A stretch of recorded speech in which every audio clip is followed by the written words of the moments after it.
Good morning po sa inyong lahat. Ito na naman si Dr. Eugene Tan, ang inyong kaagapay sa tagumpay. Ang ating topic po ngayon ay tungkol po dun sa tinatawag na heat stress. Dun sa mga nakaraang video ko ng mga nakaraang taon, ang pinag-usapan po natin doon ay kung ano yung mga gamot na po pwede natin ibigay pag kayo po ay inaabot ng heat stress or pagpapasok po yung mga ganitong panahon na kung saan po napaka-humid po at napaka-init ng panahon. March pa lang po ngayon at inaasahan pa po na mas titindi pa po ang experience ng ating mga manok pagdating po dun sa tinatawag na usaping heat stress.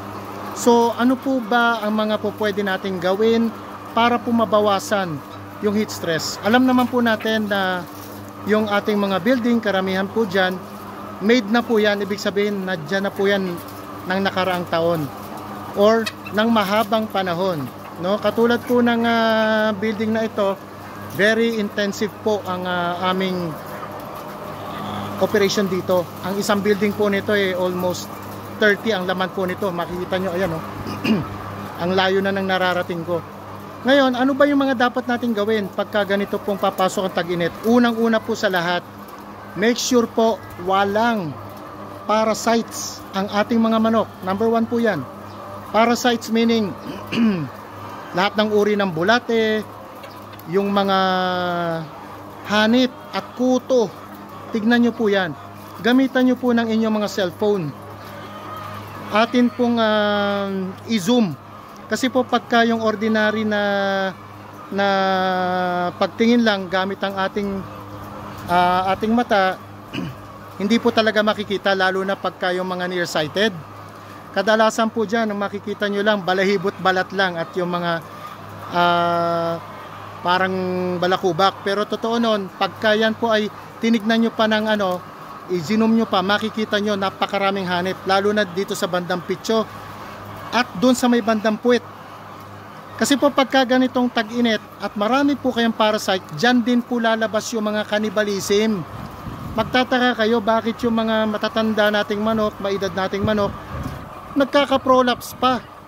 Tapos nagkakaroon pa ng mga cannibalism na tinatawag, nagtutuktukan. Bakit?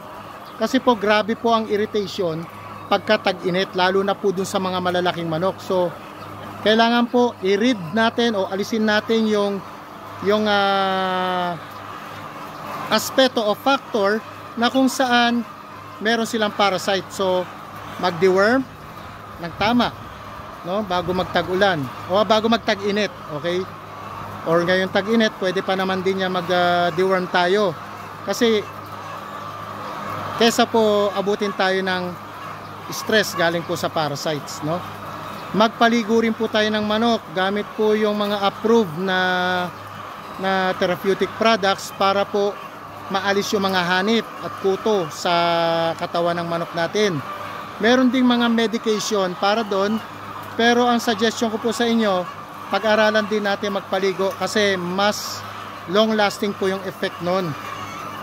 At proven po at any given time of the year, possible po na talagang dadami po yung hanip. Pag malamig, pag sobrang init, marami po yan, no? So alisin natin yon. Okay, so yun yung number 1. Second, yung ating mga manok, pwede natin silang bigyan nung mga electrolytes, betaine, at yung mga medication na mataas po sa minerals, kasi yun po ang nawawala sa kanilang katawan. Tandaan po natin, pagka gusto natin ng production, ang kailangan po makain ng manok yung dami rin ng feeds na requirement para po doon sa kanilang genetic potential. So pwede kayo magpa-adjust ng feed formulation ng mas mataas siguro yung density, high dense na tinatawag. Meron namang mga magagaling naman din po ang mga nutritionist sa ating mga feed mills ngayon, at atin naman po silang maaasahan. So yun ang po pwede natin gawin. Next po, paggamit po ng mga probiotic, malaking tulong din po yan. Sa panahon po ngayon, ang manok, pag mainit po ang panahon, inom po ng inom yan. So ano nangyayari? Muntik na tayo malaglag. Buti na pagtalikod, no? So maganda rito, napakataas, siguro nasa 20 feet ang taas nito kaya maganda ventilation dito. So okay, balik po tayo doon sa pinag-uusapan natin. So ulitin ko lang ulit, baka makalimutan ko alisin natin yung factor ng parasite, yun yung bulate at yung hanip at kuto, endoparasite at ectoparasites. Okay, alisin natin yon. Second, pwede tayo magpa-adjust ng feeds, formulation ng feeds, gawin din natin na siguro high dense para kahit konti kainin ng manok ay makuha nila yung nutritional requirement na kailangan nila. Kung hindi naman po, sabi ko nga, ang konsepto ng operation ng poultry laying operation, kailangan makuha lang nila yung nutritional requirement galing po sa feeds. So kung matumal kumain yan, syempre anong aasahan nyo? Bagsak production, liliit ang itlog, yan po ang makikita nyo. Okay, so next po, pwede po kayong magdagdag ng ilaw sa gabi. Instead na kung nagbubukas po kayo ng 16 hours, pwede nyo gawing 17 hours na maximum. Pwede kayong instead na 4 kayo nagbubukas, di ba? 4 ng umaga. Tapos sa hapon, sa gabi, magpapatay kayo ng 8 o'clock. Gawin nyo hanggang 9 o'clock. Okay? So yung iba naman, nagme-midnight feeding. Ako po ay hindi po. So gusto ko pong mag-extend na lang ng ilaw at hayaan na magpahinga yung manok ng overnight. Okay? So tatlong bagay na po yung nasabi ko sa inyo. Then yung probiotic, yon. Yung probiotic naman, kaya po tayo nagbibigay, ang manok po natin, inom ng inom yan. Siyempre, ang nangyayari dyan, nagkakaroon ng mas mabilis po yung labas ng tubig, kaya wet droppings po. Sabi ko sa ibang mga vlogs po natin, sobrang lamig, sa sisiw, sobrang lamig, sobrang init, wet droppings. Sa older flock, ganon din po. Sa pag mainit, wet droppings din, sobrang dami ng tubig na naiinom.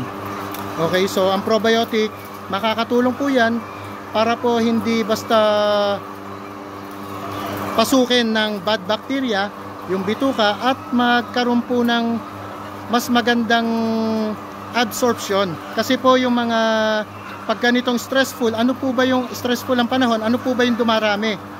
Ang dumarami po, pinakamarami po dyan ay yung gumagawa rin po nung tinatawag natin mga secondary bacterial infections, which is E. coli at Salmonella. Sila lang din po yon ang unang dumadami kasi nandun na yan sa katawan ng manok kaya dun makakatulong yung probiotic.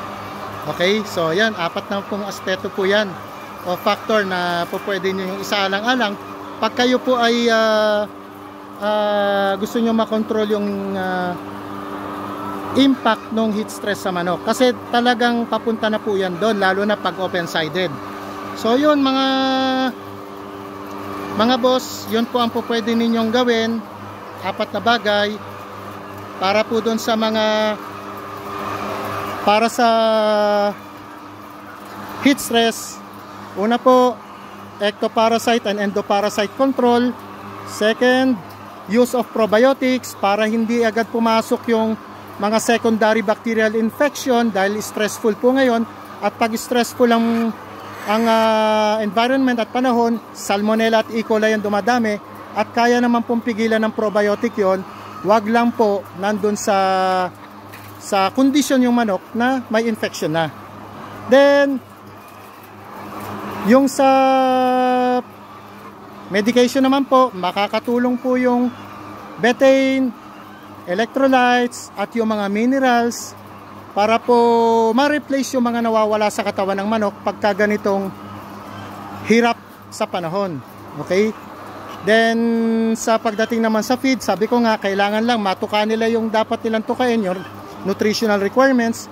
Kung hindi talaga kaya, try natin, baka naman kaya ng ating nutritionist gawa ng paraan yung gawa ng high dense na feeds. And then lastly, pwede tayong mag-extend ng ilaw up to 9 o'clock ng gabi, making it 17 hours ng lighting. So yun po yung basic. Kung nagawa nyo na pong lahat yon, check nyo na lang sa inyong mga consultants, baka meron pang ibang pwedeng gawin. Muli ito po si Dr. Eugene Tan, ang inyong kaagapay sa Tagumpay. God bless po.